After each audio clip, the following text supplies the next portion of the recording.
अस्सलाम वालेकुम दोस्तों, आज मैं आपके लिए बकरा ईद स्पेशल के लिए एक बहुत ही ज़बरदस्त रेसिपी लेकर आई हूँ। आज की रेसिपी बहुत ही काम आने वाली है आप लोगों के। बिल्कुल भी स्किप मत कीजिएगा, ज़रूर देखिएगा एंड तक। आज आपको ऐसी टिप्स बताऊँगी, ऐसी ट्रिक्स बताऊँगी जिन्हें फ़ॉलो करते हुए आप गोश्त का अचार बना के तैयार कर सकते हैं। बहुत ही चटपटा चटखारेदार ये अचार बन के तैयार होगा और साथ ही में एक बार बना लेंगे तो आप इसे कई महीनों तक रख के खा सकते हैं। तो गोश्त को महफूज़ करने का तरीका भी है ये एक, और इसके साथ ही ये एक बहुत ही मज़ेदार सी डिश बन जाती है जो कि खाने को लगा देती है चार चाँद। बकरा ईद के लिए बहुत ही ख़ास स्पेशल रेसिपी है क्योंकि सभी के घरों पर बहुत ज़्यादा मिक़दार में गोश्त मौजूद होता है।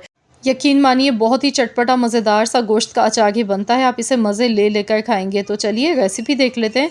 तो यहाँ पर मैंने 750 ग्राम यानी कि 3 पाव गोश्त लिया है। मैंने यहाँ पर बीफ लिया है, आप चाहें तो मटन के साथ भी इस रेसिपी को बना सकते हैं, सेम मेथड आपने फॉलो करना होगा। तो मैं बीफ से बना गई हूँ। 3 पाव गोश्त है हमारे पास, बिना चर्बी के आपने लेना है। देखिए इस तरह से साफ़ गोश्त लेना है। इसकी बोटियाँ अब आपकी मर्ज़ी, आप चाहें तो बड़ी बना लें या फिर छोटी बनाएं। मैंने दरमियाने साइज़ की बोटी यहाँ पर देखिए बना कर लिए। तो बस सबसे पहले हमने गोश्त को अच्छी तरह से वॉश कर लेना है। तो यहाँ पर सबसे पहले हमने एक कढ़ाई लेनी है, इसमें गोश्त शामिल कर देना है। अब यहाँ पर इसमें नमक डालेंगे हस्ब ज़रूरत। 1 टीस्पून यानी कि 1 छोटा चम्मच मैंने नमक शामिल किया है। और इसके साथ ही हल्दी पाउडर इसमें आपने डालना है 1 टीस्पून। 1 छोटा चम्मच हल्दी का डालना है। हल्दी का इस्तेमाल थोड़ा सा ज़्यादा होगा इसमें, क्योंकि हम अचार बना रहे हैं। अचार में हल्दी का इस्तेमाल थोड़ा ज़्यादा ही होता है, क्योंकि यह अचार को ख़राब होने से बचाती है, फंगस लगने से बचाती है। हल्दी बहुत फ़ायदेमंद होती है। अब यहाँ पर हस्ब ज़रूरत आपने इसमें पानी शामिल करना है। बस इतना पानी शामिल करना है कि गोश्त इसमें अच्छी तरह से गल जाए। तो चलिए मैं इसे गैस पर चढ़ा देती हूँ। तो यहाँ पर आपने गोश्त को 70% गलाना है। तो यहाँ पर देखिए मैंने 1 घंटे तक पकाया है, पानी यहाँ पर ड्राई हो गया है। अब इसका जितना भी पानी है ना गोश्त का, वो सारा हमने अच्छी तरह से ड्राई कर लेना है। इसमें पानी बिल्कुल भी नहीं रहना चाहिए, मॉइस्चर नहीं होना चाहिए, वरना क्या होगा कि अचार आपका ख़राब हो सकता है। इसके बाद यहाँ पर ऑयल डालना है। ऑयल हमने खूब सारा ज़्यादा सा डालना है, क्योंकि हम अचार बना रहे हैं तो अचार में ऑयल का इस्तेमाल थोड़ा सा ज़्यादा ही होता है। तो यहाँ पर मैंने कुकिंग ऑयल का इस्तेमाल किया है, रेगुलर जो हमारे यहाँ यूज़ होता है। आप चाहें तो मस्टर्ड ऑयल में भी बना सकते हैं। जैसे अचार के लिए मस्टर्ड ऑयल यूज़ किया जाता है, सरसों का तेल, वो भी आप ले सकते हैं, ये ऑप्शनल है बिल्कुल। तो यहाँ पर देखिए अब ऑयल में हमने गोश्त को खूब अच्छी तरह से फ्राई करना है। अभी इसमें कुछ भी नहीं डालेंगे, गोश्त को अच्छी तरह से पहले खूब अच्छा सा फ्राई करेंगे जब तक कि इसका कलर गुलाबी नहीं हो जाता है। फ्राई करने के अमल से क्या होगा कि गोश्त में जितना भी मॉइस्चर है ना, वो सारा इसका ड्राई हो जाएगा। इससे अचार ये होगा कि हम ज़्यादा टाइम के लिए सेव कर सकते हैं। अब यहाँ पर 1 मुट्ठी भर के तकरीबन मैंने देसी लहसुन लिया है छिला हुआ। जितना ज़्यादा देसी लहसुन का इस्तेमाल करेंगे अचार में, उतना ही जायका आएगा, खाने में भी मज़ा आएगा और सेहत के लिए भी अच्छा होता है। गोश्त की रेसिपीज़ के साथ तो वैसे भी लहसुन अदरक का इस्तेमाल लाजमी करना चाहिए। तो यहाँ पर मैंने इसमें साबुत खड़ी मिर्चें डाल दी हैं, लाल मिर्चें सूखी डाली हैं, तकरीबन 10 से 12 सूखी लाल मिर्चें शामिल कर दी हैं। तो यहाँ पर अब हमने इसे मज़ीद और अच्छी तरह से फ्राई करना है। गोश्त का कलर देखिए काफ़ी हद तक गुलाबी आ चुका है, बहुत ही प्यारा सा गोल्डन कलर गोश्त का आना शुरू हो चुका है। तो चलिए अब मैं इसके लिए अचार का मसाला बना के पहले तैयार कर लेती हूँ। तो यहाँ पर आप देख सकते हैं 2 टेबल स्पून मैंने साबुत धनिया लिया है, 1 टेबल स्पून सफ़ेद ज़ीरा लिया है, 1 टेबल स्पून राई दाना, आधा टीस्पून कलौंजी ली है, आधा ही टीस्पून मेथी दाना लिया है, 1 टेबल स्पून भर के सौंफ ली है और 1 टीस्पून मैंने साबुत काली मिर्चें ली हैं। तो इन सारी चीज़ों को हमने हल्का सा रोस्ट करना है। तो चलिए इसे गैस पर रखेंगे, हल्का सा रोस्ट कर लेंगे ताकि इन मसालों में बहुत ही ज़बरदस्त सी खुशबू आ जाए। इस तरह से रोस्ट करने से मसालों की खुशबू बढ़ जाती है बहुत ज़्यादा। तो बस हमने इन्हें जलाना नहीं है, हल्का सा इन्हें रोस्ट करना है कि इनमें हल्की हल्की सी खुशबू आने लग जाए। बिल्कुल हल्की आंच पर आपने सेकना है मसालों को। तो यहाँ पर देखिए मसाले हमारे बिल्कुल तैयार हो चुके हैं। तो चलिए अब हम इन्हें दरदरा सा पीस लेते हैं।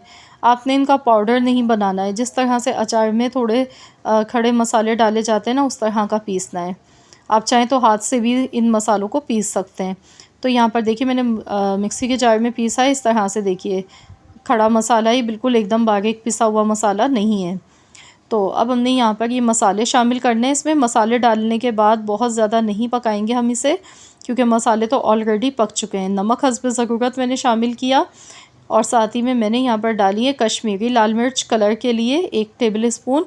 हल्दी मैंने डाली है ½ टी स्पून। तो यहाँ पर अगर आप बहुत ज़्यादा तीखा खाना पसंद करते हैं तो आप यहाँ पर कुटी हुई लाल मिर्च का इस्तेमाल भी कर सकते हैं। तो बस अब इसे अच्छी तरह से मिलाएंगे, 2 से 3 मिनट बस पकाएंगे। बहुत ज़्यादा कुकिंग करने की अब हमें ज़रूरत नहीं है, क्योंकि मसाले ऑलरेडी पके हुए हैं। हल्का सा हमने ऑयल में इन्हें फ्राई करना है। तो देखिए बहुत ही ज़बरदस्त सा हमारा बहुत ही लजीज गोश्त का अचार बनके तैयार हो रहा है। ये देखें माशाल्लाह बहुत ही बेहतरीन सी खुशबू आ गई है इसमें से, और जो मसाले इसमें यूज़ किए हैं ना वो बहुत ही ज़बरदस्त हैं। अब इसे चटपटा फ्लेवर देने के लिए नींबू का रस जाएगा इसमें। खूब ढेर सारा आपने नींबू का रस डालना है, जितना खट्टा आप पसंद करते हैं उसी हिसाब से आपने नींबू का रस डालना है। मैंने यहाँ पर 2 बड़े साइज़ के नींबू लिए हैं, तो मैं यहाँ पर 2 नींबू का रस इसमें शामिल कर रही हूँ। नींबू का रस डालने से एक तो अचार हमारा ख़राब भी नहीं होगा और इसमें खटास आएगी, बहुत ही ज़बरदस्त सा फ्लेवर आता है नींबू का। तो यहाँ पर मज़ीद इसे कुछ सेकंड्स तक हमने ऐसे ही पकाना है। कलर आप देखें इसका कितना खूबसूरत आया है बोटी का, देखें कितना प्यारा सा कलर लग रहा है, गोल्डन गोल्डन सा। तो बस ये अचार हमारा तैयार हो चुका है। गैस की फ्लेम बंद कर देते हैं, इसे डिश आउट कर लेते हैं। तो देखिए माशाल्लाह अल्हम्दुलिल्लाह बहुत ही मज़ेदार, बहुत ही चटपटा चटखारेदार ये अचार हमारा बनके तैयार हो चुका है।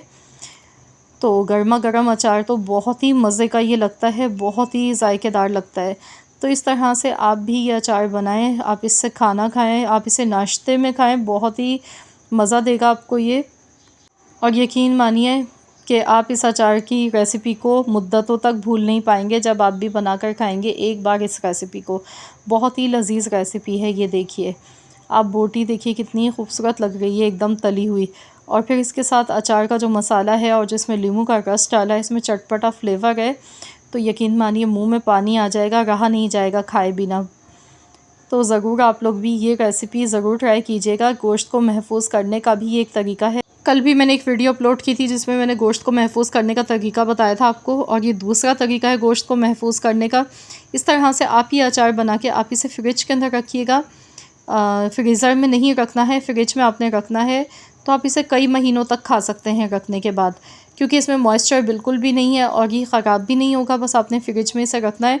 जब आपने खाना हो जितनी क्वांटिटी में आप हल्का सा गर्म कर लें और आप इसे सर्व करें, यकीन मानिए पेट भर जाएगा लेकिन आपका दिल नहीं भरेगा, इतनी मज़ेदार रेसिपी है। तो ज़रूर इस वीडियो को लाइक भी कर दें, शेयर भी कर दें। चैनल पर नए हैं, अगर आपने मेरे चैनल को सब्सक्राइब नहीं किया है तो चैनल को भी ज़रूर सब्सक्राइब कर लें। मिलते हैं इंशाअल्लाह ताला नेक्स्ट रेसिपी के साथ। तो जब तक के लिए अल्लाह हाफ़िज़।